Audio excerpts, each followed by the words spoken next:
नमस्कार शेतकरी मित्रांनो, महाराष्ट्रात सध्याला आता हवामानात एक मोठा बदल आपल्याला पाहायला मिळत असतानाच आज 9 जून रोजी राज्यातील तब्बल 25 ते 26 जिल्ह्यांना पावसाचा येलो अलर्ट हा जारी करण्यात आलाय.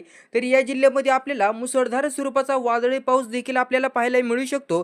तर कोणकोणत्या जिल्ह्यातील कोणकोणत्या तालुक्यात हा आपल्याला पाऊस पाहायला मिळू शकतो, ही संपूर्ण बातमी आपण आजच्या व्हिडिओत जाणून घेऊया. फक्त तुम्ही आपल्या चॅनलवर नवीन असाल तर व्हिडिओला एक लाईक करा आणि चॅनलला सबस्क्राईब करा. तर बघा, मुंबई आणि नाशिकसह राज्यातील जवळपास 25 ते 30 जिल्ह्यांना आज पावसाचा येलो अलर्ट जारी केलाय.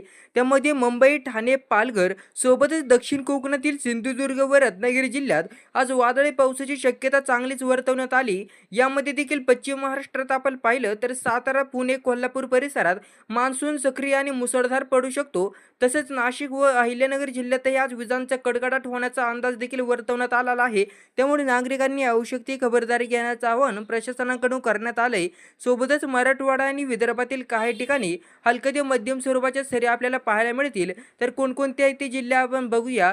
तर पहिलं पालघर, रत्नागिरी, सिंधुदुर्ग, सोलापूर, धुळे, नंदुरबार, परभणी, हिंगोली, वाशिम, यवतमाळ, वर्धा, गोंदिया, भंडारा, चंद्रपूर, नागपूर, अमरावती, अकोला, नांदेड, धाराशिव, लातूर सोबतच बीड, अहिल्यानगर, नाशिक, कोल्हापूर, सांगली, सातारा, पुणे सोबतच रायगड आणि मुंबई, ठाणे या जिल्ह्यांमध्ये आज आपल्याला मुसळधार स्वरूपाचा पाऊस हा आपल्याला पाहायला मिळू शकतो.